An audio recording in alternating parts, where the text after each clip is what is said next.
Hello friends, welcome to the concept YouTube channel. मेरा नाम है विशाल चौहान और यूपीएससी सीएससी के लिए हमने जो मेडिवल इंडिया हिस्ट्री की जो सीरीज शुरू करी है उसमें आज हम दिल्ली सल्तनत का सेकंड पार्ट पढ़ने जा रहे हैं, जिसमें हम पढ़ेंगे आज इल्तुतमिश के बारे में। राइट। सो पार्ट वन में मैंने आपको इंट्रोडक्शन दिया था दिल्ली सल्तनत का। उसके अलावा मैंने आपसे आइबक के बारे में जो है वो थोड़ा सा डिस्कशन किया था। हमने कुछ एक बेसिक पॉइंट्स आइबक के बारे में देखे थे, कैसे आइबक शक्ति में आया, किस तरह आइबक के पास सुल्तान का टाइटल है या नहीं है। उसके अलावा आइबक के एडमिनिस्ट्रेशन और उसकी थोड़ी सी पॉलिटिकल हिस्ट्री के बारे में आज हमने पिछले टॉपिक में हमने समझा था। आज हम इल्तुतमिश के बारे में समझेंगे, इल्तुतमिश का पॉलिटिकल हिस्ट्री, एडमिनिस्ट्रेटिव हिस्ट्री, उसके अलावा सोशल कल्चरल, ये सारे पार्ट जो है वो अलग से पढ़ेंगे, लेकिन हमारा मेन ध्यान एडमिनिस्ट्रेटिव हिस्ट्री और इकोनॉमिक हिस्ट्री पर रहेगा, पॉलिटिकल हिस्ट्री को समझते हुए। राइट। सो आज के टॉपिक में हम एस्टेब्लिश करते हैं इल्तुतमिश के बारे में। आज के टॉपिक को शुरू करने से पहले मैं स्टूडेंट्स को बताना चाहूंगा कि उन्होंने अभी तक अगर प्रीवियस सेशंस नहीं देखे हैं, सो द कॉन्सेप्ट है चैनल का नाम, पिछले सेशंस जाके देखिएगा, चैनल को सब्सक्राइब कीजिएगा और उन सेशंस में मैंने जो सवाल पूछे हैं उनके जवाब आप मुझे कमेंट के माध्यम से ज़रूर दीजिएगा और अपना फीडबैक ज़रूर प्रोवाइड करें। आपको सेशन अच्छे लगते हैं, बुरे लगते हैं, आप जैसा भी फील करते हैं सेशन के बारे में। ऑलराइट। और अगर आप इस वीडियो का, आज के सेशन का या किसी भी सेशन की पीडीएफ चाहते हैं तो आपको टेलीग्राम चैनल पर मिलेगी। टेलीग्राम चैनल है चौहान_सर_हिस्ट्री। और अगर आप यूपीएससी सीएससी के लिए थॉरली प्रिपेयर करना चाहते हैं तो अनअकैडमी आपके लिए लेकर आया है सब्सक्रिप्शन प्लान्स। उन सब्सक्रिप्शन प्लान्स पर आपको डेली लाइव क्लासेस तो मिलेंगी ही, लाइव टेस्ट और क्विजेज भी मिलेंगे और अनलिमिटेड एक्सेस मिलेगी। जितनी बार आप चाहे उतनी बार आप देख सकते हैं वीडियोस को। इंडिया के टॉप एजुकेटर्स आपको उन प्लेटफॉर्म्स पर पढ़ाएंगे। और अगर आप अप्रैल 28 तक सब्सक्रिप्शन प्लान ले लेते हैं 1 साल का, उसमें आपको एडिशनल 4 to 5 मंथ्स मिल सकता है, जो कि आपके लिए बहुत ज़्यादा बेनिफिशियल रहेगा। कोई भी प्लान सब्सक्राइब करें। अगर आप मेरे स्टूडेंट हैं तो मेरी आपसे रिक्वेस्ट है, चौहान_सर_हिस्ट्री कोड का इस्तेमाल करें, जिससे आपको मिलेगा 10% डिस्काउंट और मुझे मिलेगा आप लोगों का सपोर्ट, जिस सपोर्ट की मुझे बहुत ज़रूरत है। उसके अलावा प्लस के अलावा आइकॉनिक प्लान्स अवेलेबल हैं और आइकॉनिक प्लान्स में प्लस से ज़्यादा फीचर्स हैं, जैसे आपको पर्सनल गाइडेंस मिलेगी। हमारी टीम जो है वो आपको पर्सनली गाइड करेगी, आपको क्या पढ़ना चाहिए, क्या नहीं पढ़ना चाहिए, सोर्सेज के बारे में। राइट। आपके जितने भी टेस्ट रहेंगे उन टेस्ट को एनालाइज करके आपको बताएगी कि किन फील्ड्स में आप कमज़ोर हैं, कहाँ पर मजबूत है। राइट। कहाँ पर आपको काम करना चाहिए ज़्यादा। उसके अलावा एक्सपर्ट्स की गाइडलाइंस तो है ही, स्टडी मटेरियल आपको मिलेगा। अगर आप अभी जल्द से जल्द सब्सक्राइब करते हैं 1 ईयर के प्लान को तो आपको प्रिंटेड स्टडी मटेरियल भी मिल रहा है। राइट।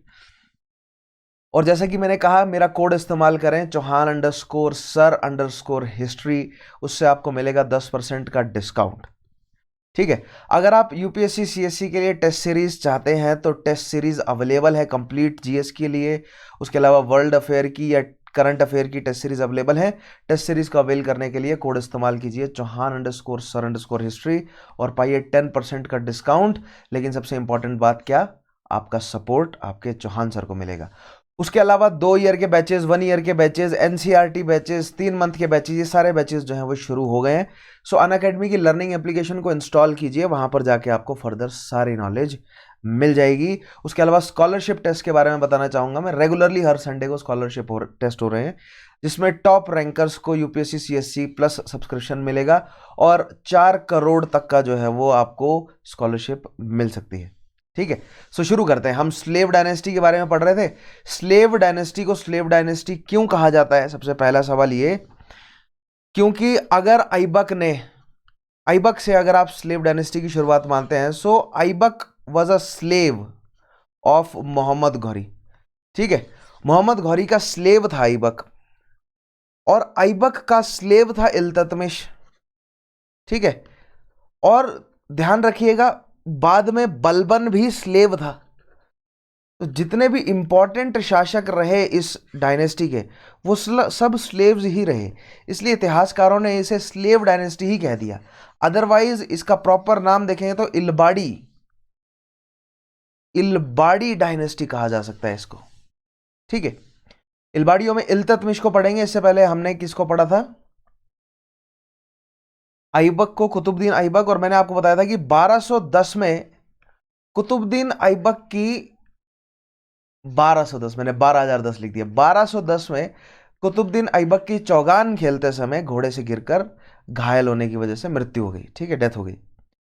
सो ऐबक के मरते ही ऐबक के पुत्र ने कहा कि मैं बनूंगा अब दिल्ली का सुल्तान, ठीक है, मतलब लाहौर, उस समय ऐबक ऐबक ने कैपिटल लाहौर में रखी हुई थी, है ना। तो उसने कहा कि मैं बनूंगा सुल्तान, लेकिन ऐबक का लड़का was not the man of the moment. उस समय भारत, मतलब जो भी स्लेव डायनेस्टी बनने जा रही थी उनके लिए चैलेंज बहुत था, ख्वारिज्मियों का चैलेंज था, ठीक है। उसके अलावा अपने ही साथी जो उनके साथी थे, कबाचा हो गया, ठीक है, इन सब का, यानी कि सिंध मुल्तान में भी एक चैलेंज आ रहा था, राजपूतों की तरफ से चैलेंज आ रहा था, ठीक है, अफगानियों की तरफ से चैलेंज आ रहा था। तो यानी कि घिरे हुए थे तुर्की हर डायरेक्शन से, तो उस समय एक स्ट्रांग शासक की उन्हें जरूरत थी। तो इल्तुतमिश ने आराम शाह, आराम बख्श या आराम शाह जो है वो नाम था ऐबक के लड़के का, उसको गद्दी से उतारा और खुद गद्दी पर बैठा और फिर उसने साम्राज्य को संभाला, ठीक है। सो देखिएगा, शमशुद्दीन इल्तुतमिश है, इल्तुतमिश का नाम है Shamsuddin Iltutmish, and Shamsuddin Iltutmish was a loyal slave of Aibak as Aibak was a slave of Mohammad Ghori. तो देखिए यहां पर आपको पता चलेगा तुर्कियों के सिस्टम के बारे में, या अरबियों के, या बेसिकली इस्लामिक लोगों के सिस्टम के बारे में, इनके स्लेव सिस्टम के बारे में, कि स्लेव के भी स्लेव हो सकते हैं, राइट। स्लेव रैंक में इतना ऊपर पहुंच जाता है कि वो अपने स्लेव रिक्रूट कर सकता है। So Aibak was a slave and Iltutmish was a slave of Aibak, ठीक है, was one of the most powerful sultan and was the real founder of slave dynasty. अब देखिए रियल फाउंडर क्यों कहा गया, though slave dynasty was found by Aibak was real, but real founder of Delhi Sultanate was is considered to be Iltutmish, right. Iltutmish को consider किया जाता है कि वो है रियल फाउंडर। ऐसा क्यों? क्योंकि अब्बासी खलीफत किसके पास है, खिलाफत है अब्बासियों के पास। अब्बासी कहां बैठे हैं, बगदाद में। सो अब्बासियों से मंशूरनामा जो है वो इल्तुतमिश ने हासिल किया, ना कि ऐबक ने। इसीलिए कल मैंने सवाल पूछा था ना कि ऐबक को कुछ जगहों पर सुल्तान का टाइटल है और कुछ जगहों पर सुल्तान का टाइटल क्यों नहीं है, क्योंकि ऐबक को एज अ सुल्तान अब्बासिद खलीफों ने रिकॉग्नाइज नहीं किया था। हिंद का सुल्तान अब्बासियों ने इल्तुतमिश को रिकॉग्नाइज किया, ठीक है। इसीलिए ऐबक के साथ सुल्तान का टाइटल जुड़ता है, जबकि उसने कोशिश भरसक करी कि वो खुद को सुल्तान घोषित करे, लेकिन अब्बासियों से वो मंशूरनामा लेने में या मंशूर लेने में कामयाब नहीं रहा। मंशूर जो है वो इल्तुतमिश को मिला, इसलिए इल्तुतमिश को सुल्तान का टाइटल मिलता है दिल्ली के, ठीक है। और दूसरा काम ये कि इल्तुतमिश कैपिटल भी लाहौर से दिल्ली उठा लाया था, इसलिए दिल्ली का सुल्तान इल्तुतमिश कहलाया। लाहौर इंपॉर्टेंट शहर रहा लेकिन कैपिटल नहीं रहा, इल्तुतमिश को कैपिटल शिफ्ट करनी पड़ी, क्योंकि मैंने आपको बताया था ना दिल्ली की प्रोमिनेंस क्या है। दिल्ली से बैठकर ही आप बंगाल और गुजरात को कंट्रोल कर सकते हैं, आप लाहौर से बैठ के बंगाल और गुजरात को कंट्रोल नहीं कर पाएंगे, ठीक है। Now he was the third of Mamluk kings as he deposed Aram Shah, the successor of Qutbuddin Aibak, and ruled the former Ghurid territories in northern India. So Mohammad घुर की टेरिटरीज, मोहम्मद घुर की टेरिटरीज थी। मोहम्मद घुर के मर जाने के बाद वो हाथ में आई ऐबक के, ऐबक के मर जाने के बाद ऐबक के लड़के आराम शाह, लेकिन आराम शाह जो है वो बहुत ज़्यादा आराम खोरी में पड़े हुए थे, इसलिए उनको डिपोज करके शक्ति में आए कौन, शमशुद्दीन इल्तुतमिश, ठीक है। सो तीसरे शासक रहे। आगे बढ़ते हैं। सो ये मैप मैंने आपको पहले भी दिखाया था। देखिए शुरुआत करता है कौन, शुरुआत करता है ऐबक, और ऐबक के कंट्रोल में इतना रीजन रहता है, तो ठीक है। ये बाकी का रीजन जो है वो एक एक करके अपने कंट्रोल में लाता है कौन, इल्तुतमिश। और आज हम यही समझेंगे, आज मैं आपको यही समझाऊंगा, इसी में आपको बार बार दिखाऊंगा कि किस तरह इल्तुतमिश ने एक एक करके सारे रीजन अपने कंट्रोल में लिए हैं, ठीक है। खैर सबसे पहले हम देखते हैं कि इल्तुतमिश शक्ति में आया तो उसके सामने चैलेंज क्या थे। देखिए 1210 में इल्तुतमिश शक्ति में आ रहा है। इल्तुतमिश के शक्ति में आते ही इल्तुतमिश के सामने चैलेंज है कबाचा का। कबाचा कहां पर है, सिंध मुल्तान में। अब कबाचा सोच रहा है कि मैं पंजाब को कैप्चर करूं, और मैंने आपको बताया है जिसके हाथ में पंजाब आता है, जो पंजाब कंसोलिडेट करता है, वो बहुत आसानी से फिर दिल्ली पर अटैक कर सकता है। ठीक है, तो सबसे पहली समस्या है इल्तुतमिश की कबाचा। दूसरी समस्या है इल्तुतमिश की ख्वारिज़्मी। सेल्जुकों को सेल्जुकों को रिप्लेस करके आ गए ख्वारिज़्म। ठीक है, और ख्वारिज़्मों ने जो घुरिड एम्पायर की जितनी भी टेरिटरी है वो अपने कंट्रोल में ले ली है। ठीक है, ये सिंध के आसपास वाला रीजन बचा है अब घुर की टेरिटरी, जो कि अभी भी चैलेंज्ड है क्योंकि कबाचा उस पर कंट्रोल करके बैठा है। सो यहाँ पर आ गए ख्वारिज़्मी। सो ख्वारिज़्मी भी सोच रहे हैं कि अब इंडिया की तरफ पुश करें हम। ठीक है, दूसरी जो प्रॉब्लम है इल्तुतमिश की वो ख्वारिज़्मी है। तीसरी प्रॉब्लम है राजपूत। ठीक है, अजमेर, रणथंबोर, ग्वालियर, उसके अलावा नीचे मतलब बनारस, कन्नौज और बंगाल तक के जितने भी हिंदू या राजपूत राजा हैं, शासक हैं, वो सब आपस में जो है वो एक कन्फेडरेसी बनाने की कोशिश कर सकते हैं। एक खतरा इल्तुतमिश के लिए ये भी है। यानी इल्तुतमिश को लाहौर को भी सिक्योर करना है ताकि कबाचा ना ले ले लाहौर को, इल्तुतमिश को दिल्ली भी सिक्योर करना है, इल्तुतमिश को राजपूताना भी सिक्योर करना है, और इल्तुतमिश को बंगाल तक का पूरा रीजन सिक्योर करना है। यानी कि अगर बंगाल और राजपूताना उसके हाथ से निकल गया, या उसने अगर लाहौर पर ज़्यादा ध्यान दिया, तो दिल्ली उसके हाथ से निकल गई। ठीक है, तो हर डायरेक्शन से इस समय इल्तुतमिश घिरा हुआ है। उसकी कुछ पर्सनल समस्याएं भी हैं। वो गुलाम का गुलाम है, तो जो फ्री टर्की लोग हैं, जो फ्री अफगान हैं, वो गुलाम के गुलाम की बात क्यों माने? एक समस्या उसके सामने ये भी है। ठीक है, नाउ देखिए, he had to deal with number of Turkish amir in Delhi and its neighbourhood and also the supporters of Aram Shah. अब देखिए, ऐबक मोहम्मद घोर का स्लेव था और उसका कमांडर इन चीफ था।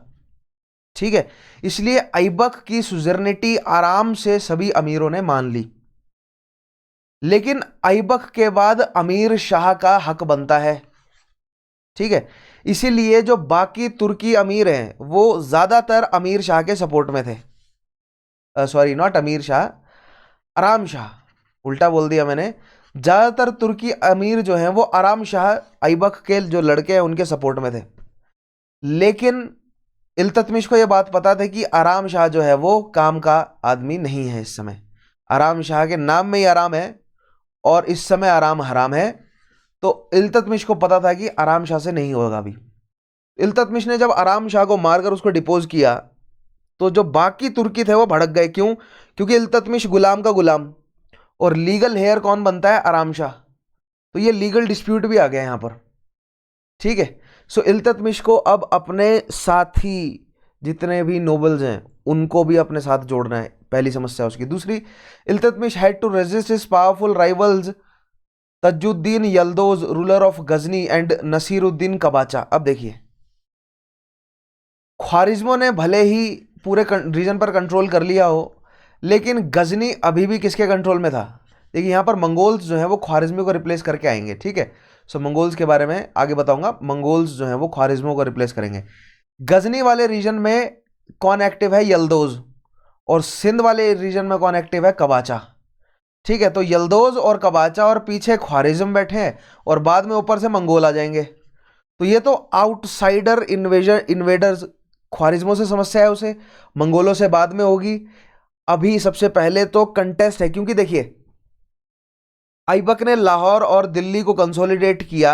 ऐबक के बराबर का हक यल्दोज और कबाचा का भी था, क्योंकि जिस तरह ऐबक स्लेव है मोहम्मद घोरी का, उसी तरह यल्दोज और कबाचा भी स्लेव है मोहम्मद घोरी के, और उनके पास भी सेम मिलिट्री रैंक है जो ऐबक के पास थी। दैट मीन्स यल्दोज या कबाचा भी कैप्चर कर सकते थे दिल्ली को। सो दैट मीन्स जब तक जिंदा रहा ऐबक, वो यल्दोज और कबाचा से निपटता रहा। अब ऐबक के जाने के बाद यल्दोज और कबाचा किसकी प्रॉब्लम्स हो गई? इल्तुतमिश की। ठीक है, सो इल्तुतमिश को तजुद्दीन यल्दोज, यल्दोज जो है वो तुर्की नाम है, याद रखें, तुर्की ट्राइबल नेम है, और कबाचा जो है वो तुर्को अफगान नाम है, Naseeruddin कबाचा। Yildiz wanted to exercise his authority over the Turkish domains of India, while Kabacha aimed at setting up an independent principality in Punjab. ठीक है, यल्दोज कह रहा था कि पूरा का पूरा रीजन मेरे कंट्रोल में आएगा, जहां जहां पर गौरी ने जीता है वो मेरा है। ठीक है, मैं था गौरी का गुलाम। दूसरी साइड कबाचा कह रहा है कि पंजाब में कैप्चर करूंगा। कबाचा जो है वो पंजाब वाला खेल खेल रहा है, पंजाब सिंध मुल्तान कंट्रोल में, धीरे धीरे दिल्ली भी आ जाएगी। ठीक है, वो गजनी वाला खेल खेलने की कोशिश कर रहा है कि पंजाब को कैप्चर किया, फिर जब मर्जी आए दिल्ली लूटी, जब मर्जी आए गुजरात को लूटा। ठीक है, thus advancing from Sindh towards Lahore. So Qabacha कहां से, सिंध से लाहौर की तरफ बढ़ने की कोशिश कर रहा है, और यल्दौज जो है वो, यल्दौज भी लाहौर बढ़ेगा। सो कवाचा और यल्दौज दोनों लाहौर की तरफ बढ़ रहे हैं। इल्ततमिश को अब लाहौर से निपटना। इल्ततमिश ने ऐसे में क्या किया, उसने कैपिटल ही उठा के दिल्ली शिफ्ट कर दी, लाहौर से दिल्ली। ठीक है, तो तुम लड़ते रहो लाहौर में, लाहौर में कैपिटल है ही नहीं अब। सो देखिए, ये है ख्वारिज्म शाह। गजनी वाला रीजन किसके कंट्रोल में है, यल्दौज के कंट्रोल में है। ठीक है, ये सुमरा सिंध, सिंध वाला रीजन किसके कंट्रोल में है, कबाचा के कंट्रोल में। ऊपर लाहौर वाला रीजन जो है वो डिस्प्यूटेड है अभी, ये पूरा रीजन। ठीक है, ये ज़्यादा बड़ा बना रखा है लाहौर, ये मतलब फुल एक्सटेंट है ये लाहौर। बेसिकली हिंदू शाही का मैप दिखाया हुआ है, ये हिंदू शाही का फुल एक्सटेंट है। लेकिन आप मान के चलिए कि सिंध नदी के इस साइड वाला रीजन जो है वो दिल्ली सुल्तानों के अंडर ही था, ये रीजन भी। ऊपर यरकंद है, लद्दाख जो है वो कश्मीर के राजा, लद्दाख के राजा जो है वो, इनके बीच में कंटेस्ट चलता रहता था लद्दाख और कश्मीर के रीजन का, और तिब्बत के राजा भी कई बार अटैक करते रहते थे इस रीजन में। सो हमें यहाँ पर यह देखना है कि दिल्ली सुल्तान के इमीडिएट पड़ोसी कौन है।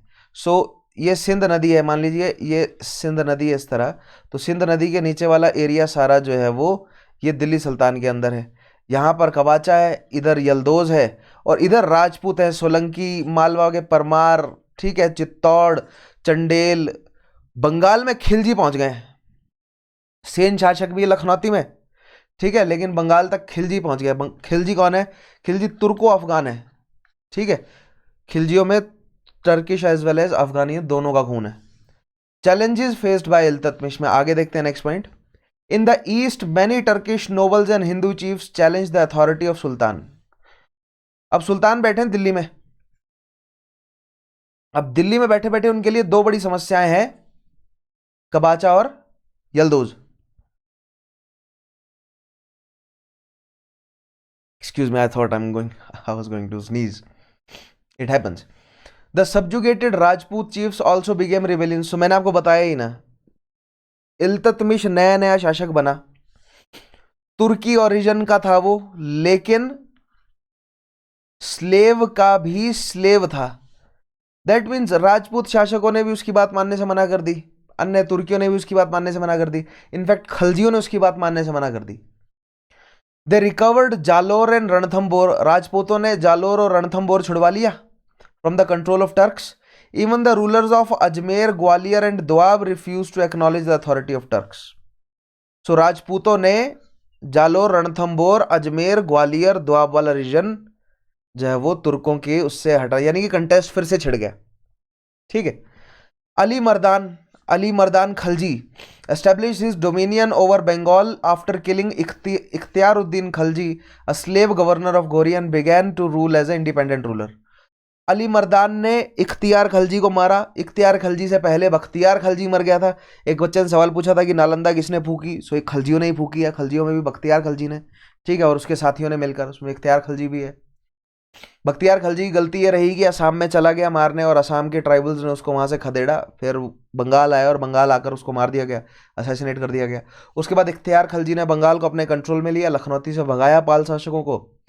फिर इख्तियार खलजी को फर्दर अली मर्दान ने हराया। अली मर्दान जो है वो क्या है, वो भी एक खलजी है, वो भी तुर्को अफगान है, लेकिन अफगानी असर उनमें ज़्यादा है। सो बंगाल जो है वो अफगानों के कंट्रोल में, दिल्ली जो है वो तुर्कियों के कंट्रोल में, और दिल्ली में बैठे बैठे इल्ततमिश का भी सारा एम्पायर जो है वो बिखर गया है वापस। तो अभी ऐसा लग रहा है कि एम्पायर जो है वो वापस इल्ततमिश इकट्ठा नहीं कर सकेगा। आइए देखें आगे क्या किया उसने। उसके अलावा पर्सनल डिफिकल्टीज मैंने आपको बताया। The Turk considered it humiliating to submit to the slave of a slave, right. जो अन्य जितने भी टर्क्स थे ना, वो इल्ततमिश गुलाम का गुलाम था और इल्ततमिश के सामने सबमिट नहीं करना चाहते थे।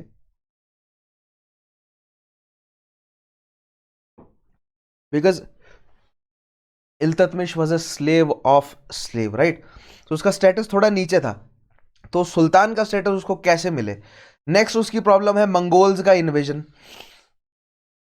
ख्वारिज्मों का जो शाह है जलालुद्दीन, उसको गेंगिस खान भगाता हुआ जो है वो सिंध वाले एरिया में ले आया, और उसने कहा कि भैया तुम भी मुसलमान मैं भी मुसलमान, मेरी मदद करो, तुम भी तुर्की मैं भी तुर्की, इल्तुतमिश को कहा।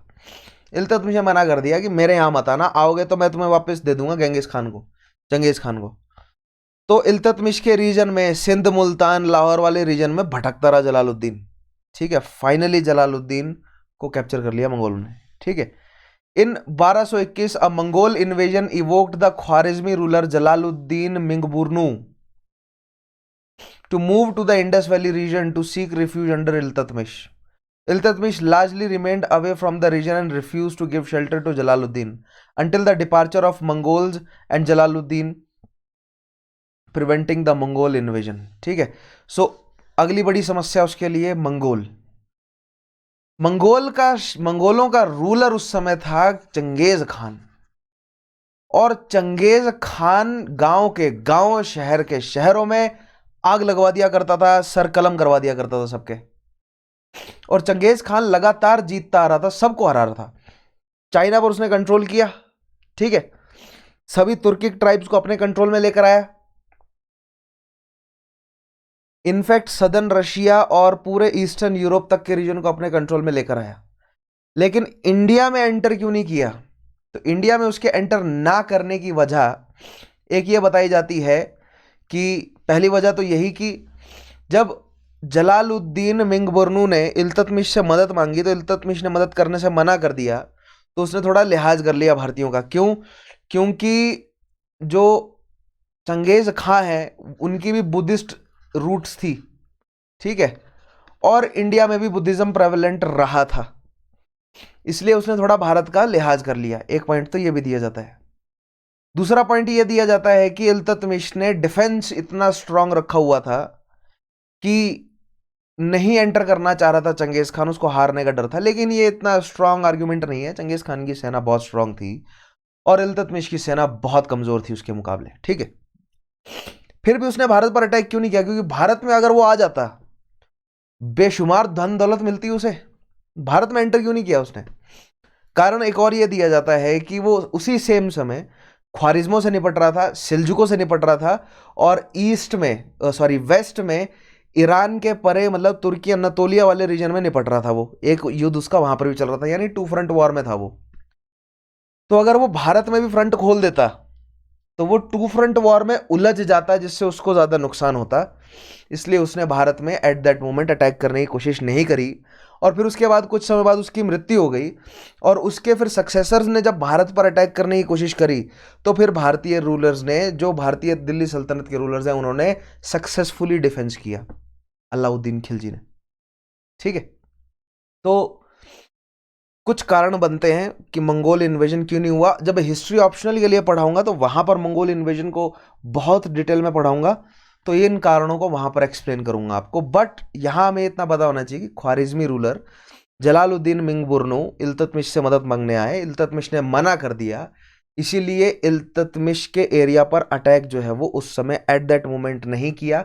अन्य और क्या कारण थे, चंगेज खान के दिमाग में ऐसा क्या आया कि उसने भारत पर अटैक नहीं किया, वो कंटेस्टेड पॉइंट्स है, उनको आगे हम ऑप्शनल वाले पॉइंट में डिस्कस करेंगे। ठीक है, लेकिन आपको ये पता होना चाहिए कि दैट ही रिवर्टेड और prevented from Mongol invasion, right. Bharat को, दिल्ली को उसने मंगोल इन्वेजन से प्रिवेंट किया। अगर मंगोल दिल्ली आ जाते तो मैंने आपको मंगोलों के बारे में बताया ना, शहर के शहर को मरवा देते थे वो, आग लगा देते थे, एक एक आदमी औरत बच्चा बूढ़ा सबके सर कलम करवा देते थे वो।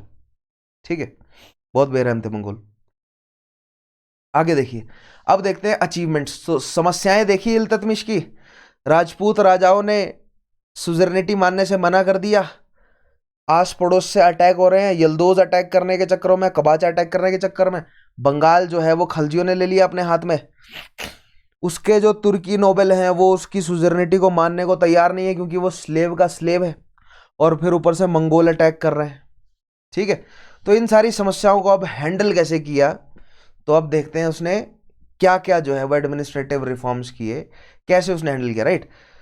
तो सबसे पहले तो उसके पॉलिटिकल जो कैंपेन्स हैं उनके बारे में देखते हैं। Between 1226 to 1234 he conquered Ranthambore, Mandawar, Bayana, Jalore, Gwalior, Malwa, Bhilsa, Ujjain and Bengal. ठीक है। सो 1234 तक आते आते यानी अपनी मृत्यु तक उसने ये सारा रीजन अपने कंट्रोल में, जहां जहां पर रिबेलियन हुआ था ना, ठीक है, उज्जैन, भिलसा, ये बनारस वाला तो एरिया है ही उसका, गौड़ तक, ठीक है, रणथंबोर वगैरह, ये सब उसने सारी रिबेलियंस को कुचला, यानी कि मेजॉरिटी ऑफ रिबेलियंस उसने कुचल दी। और ये जो उत्तर पथ वाला ट्रेड रूट है, ये ट्रेड रूट उसने अपने लिए सिक्योर कर लिया, है ना। बंगाल से दिल्ली से लाहौर वाला ट्रेड रूट सिक्योर कर लिया ना उसने, ठीक है। उसने बंगाल अपने कंट्रोल में लिया, बीच में मालवा और ग्वालियर अपने कंट्रोल में लिया, ताकि यहाँ से कोई जो है वो इस उत्तरापथ वाले रास्ते को डिस्टर्ब ना करे, ठीक है। अजमेर तो उनके कंट्रोल में है ही, अजमेर के बाद उसने रणथंबोर भी कंट्रोल में लिया। मेवाड़, मारवाड़ और गुजरात अभी कंट्रोल में नहीं है, ठीक है। In the battle of Tarain he defeated, अब देखिए again there was a battle of Tarain. कई जगहों पर पूछा जाता है थर्ड बैटल ऑफ तराइन किस किस के बीच लड़ी गई है, तो आपको पता होना चाहिए कि इल्तुतमिश और यल्दौज के बीच में, ठीक है, 1228 में लड़ी गई है थर्ड बैटल ऑफ तराइन। बहुत कम जगह पर आपको ये पॉइंट मिलेगा कि थर्ड बैटल ऑफ तराइन किस किस के बीच लड़ी गई है, तो 1228 में लड़ी गई है third battle, Yalduz versus Iltutmish. Yalduz कौन है? यल्दौज है मोहम्मद गौरी का स्लेव, जो कह रहा है कि मेरा ऑफिशियल, मेरा जो है वो दावा है मोहम्मद गौरी की टेरिटरी पर, क्योंकि तुम तो स्लेव के स्लेव हो, मैं हूं मोहम्मद गौरी का स्लेव, तो कहीं ना कहीं उसका दावा ठीक भी था। He carried a march against Qabacha terminating him in the end. So Qabacha और यल्दौज को खत्म किया। तो देखिए यहां पर मैक्सिमम राजपूत राजाओं के रिबेलियन को कुचला, खलजियों के, बंगाल में खलजियों के रिबेलियन को कुचला, कबाचा और यल्दौज के रिबेलियन को कुचल दिया। अब क्या रह गई समस्या उसके लिए? अब रह गई उसके खुद के नोबल्स, जो उसकी अथॉरिटी को, ये तो मिलिट्री शक्ति की मदद से उसने कुचल दिया ना, लेकिन जरूरी थोड़ी है कि उन्होंने अपने दिल से उसको मान लिया सुल्तान। तो अपने दिल से उसको सुल्तान कैसे मानेंगे वो, देखते हैं। Establishment of Delhi as capital, Iltutmish transferred his capital from Lahore to Delhi and tightened his control over the areas extended from Sutlej to Banaras, thereby consolidating his dynastic rule. So capital shift करी लाहौर से दिल्ली, अब दिल्ली से वो लाहौर को भी कंट्रोल में कर सकता है, रणथंबोर वाले रीजन को भी और बंगाल तक को भी। Administration of justice, he made adequate provision for, अब देखिए अब इल्तुतमिश को क्या करना है, ज्यादा से ज्यादा जनता को अपने कंट्रोल में लाना है ताकि उसके पास पॉपुलर सपोर्ट हो। और जनता का दिल जीतने के लिए, जनता के लिए एक बेस्ट रूलर कौन सा होता है? जो जस्टिस दे, ठीक है। आम जनता के लिए तो बेस्ट रूलर वही है ना, जो न्याय करे उनके साथ। तो इल्तुतमिश ने यही किया, इल्तुतमिश ने न्याय करना शुरू किया, और जो उसका न्याय था वो बहुत ज्यादा अनबायस्ड था। उसने उलेमाओं को काम पर लगाया, ठीक है, उसने काजियों को काम पर लगाया, और उन्होंने जो है वो न्याय बांटना शुरू किया मेन मेन जो है सिटीज में। और उसने ऐसा जस्टिस सिस्टम बनाया कि जो भी इंपॉर्टेंट मामला है वो जल्दी से जल्दी इल्तुतमिश तक पहुंचे, ठीक है। Provision for dispensing justice and redressal of grievances, he appointed number of qazis in Delhi to dispense justice. उसके अलावा नेक्स्ट चीज जो लेकर आया वो है इक्तदारी, ठीक है। देखिए उसको एडमिनिस्ट्रेटिव कंट्रोल अपना मजबूत करना है। एडमिनिस्ट्रेटिव कंट्रोल मजबूत कैसे होगा? जब उसके बंदे बैठेंगे वहां पर, ठीक है। क्योंकि तुर्कियों की संख्या तो ऑब्वियसली हिंदुओं से कम है, ठीक है, लेकिन तुर्कियों ने अपनी मिलिट्री जोर पर, मिलिट्री शक्ति के जोर पर हिंदुओं को कमजोर किया है। दैट मीन्स अभी भी सारा का सारा ट्रेड एज वेल एज जितना भी सिविल एडमिनिस्ट्रेशन है वो हिंदू राजाओं और हिंदू फ्यूडल जितने भी, मतलब राजा से नीचे की जितनी भी रैंक्स है ना, मंत्री वगैरह, उन सब के कंट्रोल में है जितना भी सिविल ऑर्डर है, ट्रेड वगैरह जो भी। सो दैट मीन्स केवल और केवल तुर्कियों के हाथ में मिलिट्री शक्ति है। तो वो मिलिट्री शक्ति के दम पे कितना ट्रेड करवा लेंगे? वो मिलिट्री शक्ति के दम पे ट्रिब्यूट निकलवा सकते हैं लेकिन ट्रेड नहीं करवा सकते। सो ट्रेड करवाने के लिए उन्हें सिविल जो है वो अफसर चाहिए, या ट्रेड को रेगुलेट करने के लिए, या अन्य जितने भी एडमिनिस्ट्रेशन के मामले होते हैं उनको चलाने के लिए सिविल अफसर चाहिए। और जो सिविल अफसर है वो लोकल है, ठीक है। और जो जनता है वो केवल लोकल राजाओं की बात मानेगी। तुर्कियों की बात वो क्यों माने? क्योंकि तुर्की जो है वो अजनबी हैं, बाहर से आए हैं, ठीक है। तो यहां पर कहने का मतलब एक ऐसा सिस्टम चाहिए जो कि military as well as civil authority दोनों अपने हाथ में रखे, ठीक है, ताकि एडमिनिस्ट्रेशन जो है वो सुचारू तौर पर चल सके। अब देखिए यहां पर हो क्या सकता है, यहां पर इल्तुतमिश जितना भी रीजन जीते वहां पर अपना इख्तेदार जो है वो अपॉइंट करे, ठीक है, उसको इख्ता में बदल दे। जो भी रीजन उसने जीता ना, लाहौर के बाद जो भी मालवा वाला रीजन है, पंजाब का जो मालवा है, पहाड़ी राज्य हैं, उसके अलावा दिल्ली, दिल्ली के आसपास जितना भी रीजन है, ठीक है, इन सबको वो इख्तों में बदल दे। इख्ता एक तरह का क्या है, एक तरह का फार्मिंग, मतलब आप मान के चलिए कि टैक्सेशन सिस्टम है जिससे जो है वो रेवेन्यू निकल कर आता है, ठीक है। कैसे? एक कोई भी रीजन जो है वो जीता, मान लीजिए ये मैप है, इस दिल्ली वाले रीजन में जो है वो एक बैठा है कौन, इल्तुतमिश, उसने कन्नौज को एक इख्ते में बदल दिया।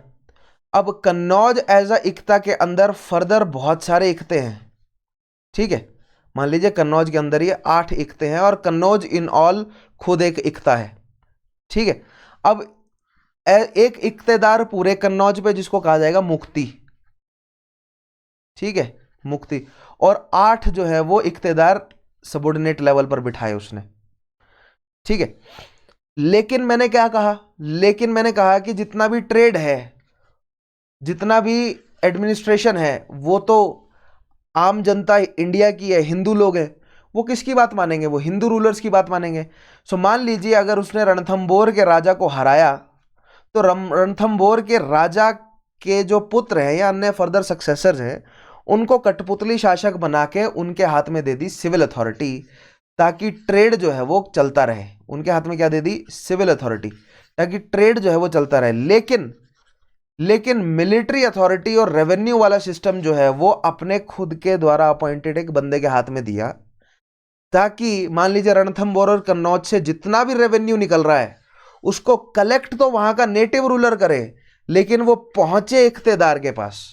समझ रहे हैं? ये नेटिव रूलर क्या कर रहा है, केवल कलेक्ट करने का काम करेगा, लेकिन क्योंकि आम जनता डायरेक्ट तुर्कियों को देने से नेटिव रूलर को देना पसंद करेंगी, लेकिन बिहाइंड द सीन रेवेन्यू किसको जा रहा है, इख्तेदार के पास, ठीक है।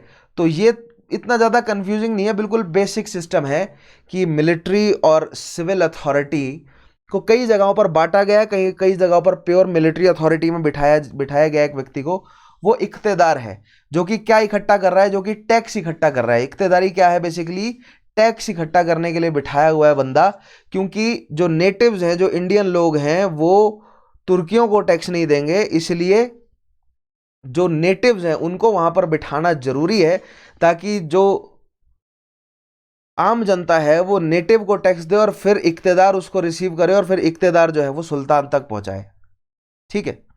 तो इतना कंफ्यूजिंग नहीं था, एक बार मैं आपको स्टेटमेंट्स में समझाता हूं। Iltutmish divided his sultanate from Multan to Lakhnauti into numerous big and small tracts of land called Iktas. The Ikta was a territory assigned to officer called Mukti. ध्यान रखेंगे, the Mukti had right to collect taxes, especially land revenue, and given grant of revenue from a territory in lieu of salary. The Mukti thus acted as tax collector, army paymaster and also commander. ठीक है, अब देखिए, अब ये इख्तेदार है, कौन कौन से इख्ते रहे होंगे मुख्य तौर पर, ठीक है। लाहौर एक इख्ता रहा होगा बड़ा, ठीक है, ये पूरा लाहौर का इख्ता रहा होगा, अजमेर का इख्ता, रणथंबोर का, उज्जैन का, भिलसा का, ये सारे मुख्य इख्ते रहे होंगे, ठीक है, कन्नौज, ये सारे इख्ते हैं। इन हर एक इख्ते में एक इख्तादार है, और हर एक इख्तेदार के अंडर फिर बहुत सारे छोटे छोटे इख्तासिम हैं, ठीक है, छोटे छोटे इख्तासिम हैं, इख्तेदार हैं।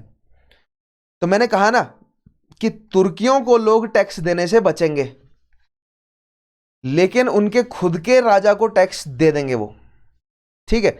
तो उनका खुद का राजा जो है वो उन्होंने एज अ पपेट रूलर वहां पर बिठाया हुआ है। तो जो तुर्की इख्तेदार है वो तो है मिलिट्री अथॉरिटी, और जो नेटिव रूलर है वो है सिविल अथॉरिटी। लेकिन नेटिव रूलर केवल नाम भर का है, टैक्स जो है वो किसके पास जा रहा है, इख्तेदार के पास, और फिर इख्तेदार वो टैक्स किसको दे रहा है, सुल्तान को दे रहा है। बदले में उस टैक्स में से इख्तेदार को सैलरी मिल जा रही है, या थोड़ी सी जमीन उसको मिल जा रहा है, जहां से जो भी टैक्स आ रहा है वो सैलरी की तरह काम करेगा इख्तेदार की, ठीक है। सो इक्तेदार को हो सकता है कि सैलरी सेंटर दे, जरूरी नहीं है, बहुत जरूरी नहीं है कि सैलरी इक्तेदार को सेंटर दे। जहां पर उस इक्तेदार को अपॉइंट किया गया, मान लीजिए उज्जैन में एक इक्तेदार को अपॉइंट किया गया, तो उज्जैन में से ये डिसाइड कर लिया गया कि मान लीजिए 100 एकड़ जमीन में से जितना भी कमाई निकलेगी वो इक्तेदार की कमाई हो गई, बाकी जितना भी रीजन उसमें से जो भी रेवेन्यू निकलेगा वो इक्तेदार सुल्तान तक पहुंचाएगा। अब वो रेवेन्यू जाके जनता इक्तेदार को देगी नहीं, क्योंकि वो तुर्की है, ठीक है। तो वो जनता जो है वो नेटिव रूलर को देगी, क्योंकि नेटिव रूलर केवल, अब ये नेटिव रूलर वाला फंडा ना ये बहुत कम जगहों पर चला, जैसे कि रणथंभौर जैसे एरिया हैं जो बहुत ज़्यादा कट्टर हैं, मतलब वहाँ के जो वहाँ की जो जनता है वो तुर्कियों से बहुत ज़्यादा दूर है, ठीक है। वहां पर नेटिव रूलर्स को अपॉइंट करना पड़ता था, हर जगह पर नेटिव रूलर्स को एज सिविल अथॉरिटी में अपॉइंट करने की जरूरत नहीं पड़ती थी, लेकिन इक्तेदारी में नेटिव रूलर्स भी अपॉइंट हुए हैं, ठीक है। ये डिफरेंस बन जाता है इक्तेदार वर्सेस, अगर आप मनसबदारी देखेंगे ना, इक्तेदारी और मनसबदारी में डिफरेंस अगर आप ढूंढेंगे तो एक मनसबदारी में जो मनसबदार होता है उसके पास सिविल प्लस मिलिट्री दोनों अथॉरिटी होती है, इक्तेदारी में केवल मिलिट्री अथॉरिटी होती है, बहुत कम केसेस में सिविल अथॉरिटी होती है, ठीक है। टैक्स कलेक्शन का काम तो वो करता है, लेकिन सिविल अथॉरिटी क्या होता है, जस्टिस देने का काम, ठीक है। जस्टिस देने का काम होता है ना, मतलब जजशिप करना या उसके अलावा और जितने भी सिविल मामले हैं उन सबको सुलझाना, ये सब काम जो है वो नेटिव रूलर के सर पे मढ़ दिया उन्होंने, और टैक्स कलेक्शन का काम इक्तेदार को मिला, ठीक है। और मुक्ति आपको ध्यान रखना है, muqti was the term for an iqtadar. उसके अलावा और अचीवमेंट में देखते हैं, the iqta system connected the farthest part of the kingdom. अब देखिए iqtadari system was start of centralisation of authority in India, because after the fall of Ashoka, India went into gradual decentralization, and after the fall of Harshvardhana, feudalism ने जो है वो पेश पकड़ा और अपनी पीक पे था वो राजपूत काल में। राजपूत काल में फ्यूडलिज्म पीक पे था। फ्यूडलिज्म का मतलब क्या होता है कि जो फ्यूडल लॉर्ड है, जो सामंत है, वो ज्यादा से ज्यादा टैक्स अपने पास रखेगा और बहुत कम टैक्स जो है वो सेंटर को जाएगा। लेकिन इक्तेदारी सिस्टम में ज्यादा से ज्यादा टैक्स सेंटर में आएगा और बहुत कम टैक्स जो है वो इक्तेदार को जाएगा। अब फ्यूडल सिस्टम में जो फ्यूडल सामंत था वो पोस्ट हेरिडिटरी थी, इक्तेदार जो है was appointed by Delhi, centre के द्वारा, यानी इल्ततमिश इक्तेदार को अपॉइंट करेगा। अब वो इक्तेदार कौन होगा, हो सकता है कि रॉयल फैमिली का कोई बंदा हो सकता है कि अन्य नोबिलिटी का कोई हिस्सा हो, या पुराना तुर्की या अफगान या मोहम्मद गौर के फैमिली के बंदे हो, ठीक है। सो इक्तेदार जो है वो प्रोमिनेंस का व्यक्ति ही होगा, लेकिन उसको अपॉइंट किया जाएगा, हेरिडिटरी पोस्ट नहीं है। सेम मनसबदारी सिस्टम जो अकबर लेकर आया है वो हेरिडिटरी पोस्ट नहीं थी, अपॉइंटेड था वो। इक्तेदारी और मनसबदारी अलग कैसे है कि मनसबदारी में revenue as well as civil as well as military तीनों अथॉरिटीज, या इस तरह कहा जाए सिविल और मिलिट्री दोनों अथॉरिटीज एक ही बंदे के पास थी।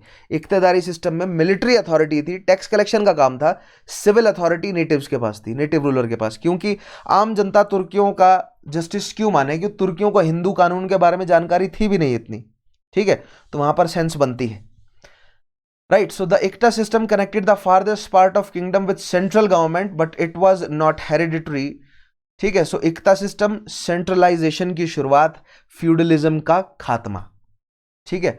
फ्यूडलिज्म को एक बार फिर से रिवाइव करेगा फिरोज शाह तुगलक, जब वो जागीरदारी सिस्टम को वापस ले आएगा, यानी कि जब वो इक्तेदारी को हेरिडिटरी बना देगा या इक्तेदारों को सैलरी के तौर पर जागीरें देना शुरू कर देगा, ठीक है।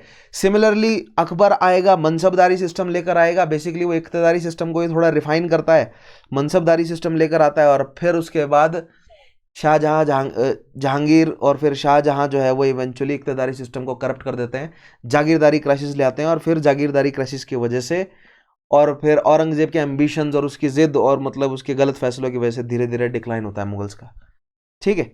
तो ये बहुत इंपॉर्टेंट है इक्तेदारी, यानी कि सेंट्रलाइजेशन ऑफ अथॉरिटी। देख रहे हैं आप, टैक्स का मूवमेंट ज्यादा जो है वो सेंटर की तरफ बढ़ा, क्योंकि इक्तेदार अब टैक्स जो है वो इकट्ठा कर रहा है, ठीक है, और वो सेंटर को दे रहा है। पहले जो सामंत हुआ करते थे, फ्यूडल लॉर्ड, वो ज्यादातर टैक्स अपने पास रखते थे और कम टैक्स सेंटर को दिया करते थे, ठीक है। नेक्स्ट चीज, न्यू करेंसी, अब टैक्स लेकर आना है उसे, ठीक है। टैक्स इकट्ठा करना है तो वो टैक्स काइंड में करेगा, तो उसको बहुत महंगा पड़ेगा। तो उसने एक न्यू करेंसी चलाई। इससे हुआ क्या, इससे उसने एक नया इकोनॉमिक ऑर्डर एस्टेब्लिश किया। बहुत इंपॉर्टेंट, नई करेंसी चलाने का मतलब क्या है कि उसने एक नया इकोनॉमिक ऑर्डर एस्टेब्लिश किया।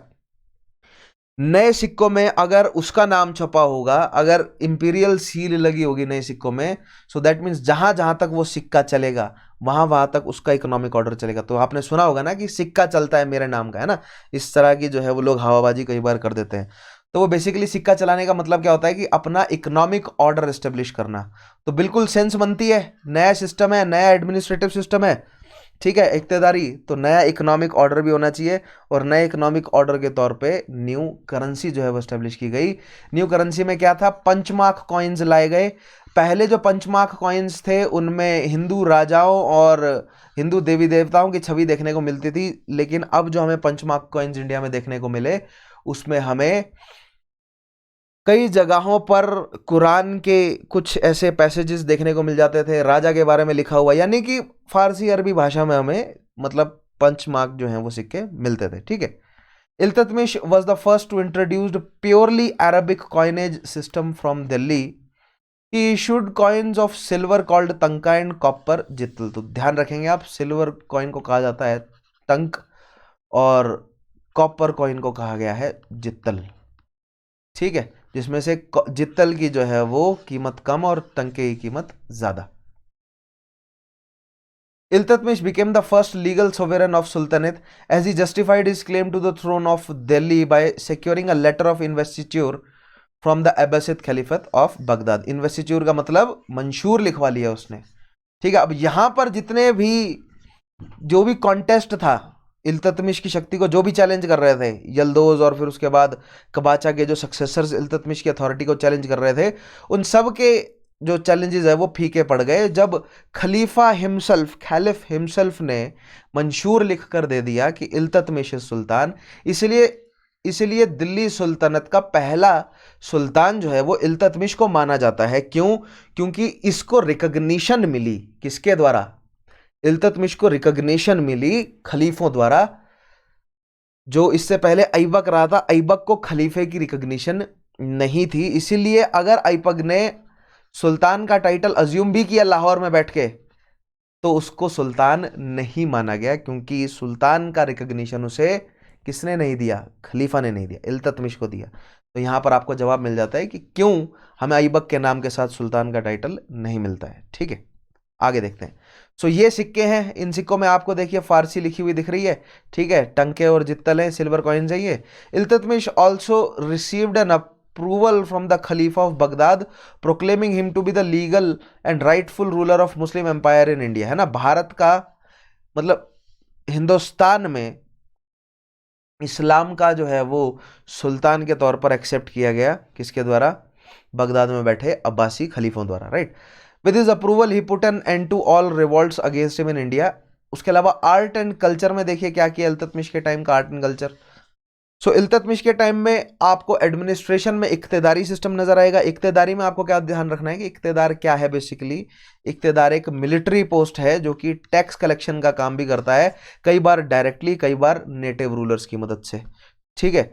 इक्तेदार कहाँ कहाँ हो सकता है, तो प्रोविंशियल लेवल पर भी हो सकता है, प्रोविंशियल से निचले लेवल यानी विलेज लेवल तक का भी इक्ता या इक्तेदार हो सकता है, जिसको मुक्ति कहा जाएगा, ठीक है। इक्तेदार को क्या कहा जाता है, मुक्ति। इक्तेदारी कहाँ से शुरू हुई है, तो आप कहेंगे इक्तेदारी शुरू तो हुई है, वैसे ये है तो एक बहुत पुराना, आप मान के चलिए कि मतलब फार्मिंग टैक्स सिस्टम है, ये बहुत पुराना इस्लामिक या फारसी फार्मिंग टैक्स सिस्टम है, लेकिन बुयूद, ठीक है, बुयूदों ने जो है वो इसको पहले प्रैक्टिस किया, फिर सेल्जुकों ने इसको थोड़ा और जो है वो रिफ्रेश किया, और फिर फर्दर भारत में दिल्ली सुल्तानों ने इसको जो है वो लागू किया, और फिर बाद में निजाम उल मुल्क ने, एक फारसी ब्यूरोक्रेट है निजाम उल मुल्क, उसने फिर इसको और फर्दर रिफाइन किया, ठीक है। तो शुरुआत इसकी कहाँ से हो रही है, बेसिकली शुरुआत आप ध्यान रखेंगे इसकी शुरुआत जो है वो फारस या पर्शिया से ही हो रही है, बुयूदों से आप मान सकते हैं, जो बुयूद डायनेस्टी रही, उसके बाद सेल्जुक और फिर दिल्ली सुल्तानों ने भारत में यूज किया इसको, ठीक है। आगे बढ़ते हैं, आर्ट एंड कल्चर की बात करें। सो कुतुब मीनार बख्तियार खाकी, ठीक है, ख्वाजा बख्तियार खाकी की याद में कुतुबुद्दीन ऐबक ने कुतुब मीनार की मतलब कंस्ट्रक्शन शुरू करवाई थी। उसको कंप्लीट जो है वो इल्तुतमिश ने करवाया, फिर उसको रेनोवेट अलाउद्दीन खिलजी ने करवाया, ठीक है। सो आप यहाँ पर ध्यान रखेंगे एक चीज, अगर आप दिल्ली में आपने कुतुब मीनार देखा है, अदरवाइज ये इमेज है, देखिए ये रेड सैंडस्टोन का बना है, ठीक है, रेड सैंडस्टोन का बना है। यहाँ पर कोई मार्बल कोई कुछ नहीं लगा। रेड सैंडस्टोन तो दिल्ली से आप दक्षिण दिल्ली की तरफ जाएंगे, जो कि आप मान के चलिए कि मतलब जो लोअर रिज पार्ट है अरावली रेंजेस का, वहां पर रेड सैंडस्टोन बहुतायत में अवेलेबल है, ठीक है। तो यहाँ यहाँ से हमें पता चलता है कि इकोनॉमी जो है वो दिल्ली सुल्तानों की अभी इतनी मजबूत नहीं है। उनकी इमारतों से दिख रहा है हमें, उन्होंने जो भी मस्जिदें वगैरह बनाई वो सैंडस्टोन की बन रही हैं, पत्थरों की बना रहे हैं वो भी, ठीक है। पत्थरों के बारे में अच्छी जानकारी तुर्कियों को है, क्योंकि उनके वहाँ पत्थर ही है ज़्यादा, बहुत चट्टानी एरिया है उनके रीजन का, तो पत्थरों के बारे में उनकी जानकारी है। इनफैक्ट वहाँ पर अच्छे पत्थर मिलते हैं, संगमरमर वगैरह भी वहाँ पर बहुत होता है, मार्बल्स वगैरह। लेकिन मार्बल लगाने की अभी औकात जो है वो दिल्ली सुल्तानों की नहीं थी। वो धीरे धीरे अलाउद्दीन के मार्केट रिफॉर्म्स के बाद धीरे धीरे जो है वो धन बढ़ा है। अभी तक तो मैंने आपको जैसे पहले भी समझाया था कि तुर्की आउटसाइडर्स हैं, मोस्टली भारतीय जो है वो तुर्कियों को आउटसाइडर की तरह ट्रीट कर रहे हैं। सो ट्रेड जो है वो अभी तुर्कियों का स्ट्रांग नहीं हुआ है, जबकि इक्तेदारी सिस्टम से काफी टैक्स जो है वो पहुंच रहा है, टैक्स पहुंच रहा है, लेकिन जो मेनलैंड ट्रेड है, जो मेनलैंड ट्रेडर्स हैं, वो अभी तुर्कियों के हाथ में नहीं आए हैं, ठीक है। So Qutub Minar started by Qutubuddin Aibak, he gave liberal grants to the scholars and learned men and also opened college in Delhi। उसके अलावा नेक्स्ट एक बहुत इंपॉर्टेंट चीज उसने करी, वो है तुकराने चहलगनी। अब देखिए, इल्तुतमिश को पता था कि जितने भी इंपॉर्टेंट, जितने भी बड़े या जितने भी प्योर ब्लड तुर्की हैं वो उसको सम्मान नहीं देते या उसकी अथॉरिटी को मानते नहीं। तो अगर इल्तुतमिश मजबूत है तो कोई जरूरी नहीं है कि इल्तुतमिश के जाने के बाद उसकी पीढ़ियों को हरास नहीं किया जाएगा, ठीक है।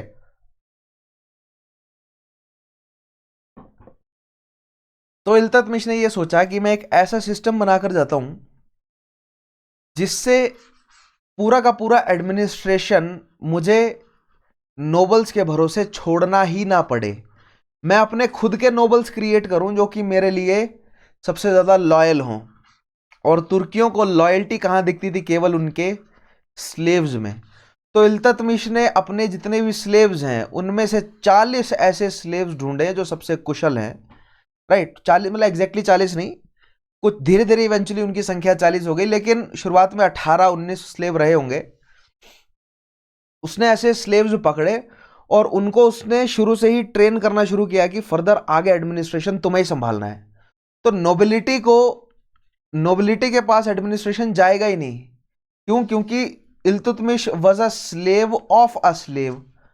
तो जो प्योर ब्लड नोबल्स हैं वो मानते ही नहीं थे इसकी बात। तो इल्तुतमिश ने यहां पर तुकराने चहलगनी एस्टेब्लिश किया जो कि फर्दर स्लेव थे। So Turkane Chahalgani, Iltutmish organised a band of loyalist officers named corps of 40, ठीक है, also known as Turkane Chahalgani, and distributed या चहलगमी, कई जगहों पर चहलगमी वर्ड यूज होता है, कई जगहों पर चहलगनी वर्ड यूज होता है, बट इट्स तुकराने चहलगनी, ठीक है। Distributed all high offices among them in order to put his status and dignity beyond anybody's challenge। So देखिए, जितने भी इंपॉर्टेंट ऑफिसेज हैं, ठीक है, रेवेन्यू का ऑफिस, डिफेंस का ऑफिस, कॉरेस्पॉन्डेंस का ऑफिस, ठीक है, ये सारे ऑफिसेज उन्हें उसने अपने स्लेव्स को दे दिए, नोबल्स को नहीं दिए, ठीक है। सो उसकी अथॉरिटी अब चैलेंज नहीं होती। क्यों? क्योंकि तुकराने चहलगनी फर्दर ये सारे स्लेव्स हैं किसके? इल्तुतमिश के। सो इल्तुतमिश इन सबसे ऊपर है, ठीक है। The corps of 40 became a new order of nobility that, अब ये कॉप्स ऑफ 40 ही नया ऑर्डर बन गया नोबिलिटी का। ध्यान दीजिएगा, यही जो है वो फर्दर नोबिलिटी बन गए। नोबिलिटी क्या होती है? नोबिलिटी क्या होती है मुझे कमेंट में बताइएगा। इवेंचुअली बहुत बार ये नोबिलिटी वर्ड यूज होगा, इसका मतलब मैं आपको समझा दूंगा। वैसे मैंने पहले समझाया हुआ है नोबिलिटी का मतलब होता क्या है। अब मुझे कमेंट में बताएं कि ये नोबिलिटी आखिर होता क्या है। Enhance the Prestige of the sultan, they became the basis of his power and glory. ठीक है, तो यहां पर आज हमारा इल्तुतमिश खत्म होता है। तो इल्तुतमिश के साथ आप क्या क्या चीजें जोड़ेंगे? इल्तुतमिश के साथ आप इक्तदारी सिस्टम, ठीक है, चहलगनी, कॉइनेज, ठीक है, और उसके अलावा he put down the rebellions battle of third battle of Tarain with whom, with Yalduz. तो इन सारे पॉइंट्स को आप जोड़ेंगे किसके साथ? इल्तुतमिश के साथ। ठीक है, इस सेशन की पीडीएफ आपको कहां से मिलेगी? Chauhan underscore sir underscore history से। उसके अलावा अगर आप कोई भी कोर्स जो है वो अनअकैडमी का सब्सक्राइब करना चाहते हैं तो 10% का डिस्काउंट मिलेगा। कोड इस्तेमाल कीजिएगा Chauhan underscore sir underscore history. मे भी मेरी आज थोड़ी सी तबीयत जो है वो कम है, इसलिए आपको मेरे एनर्जी में मतलब थोड़ी सी कमी नज़र आ रही होगी। आई अपोलोजाइज फॉर दैट। लेकिन इसका मतलब ये नहीं कि आपको ध्यान नहीं देना इन सारे पॉइंट्स पर।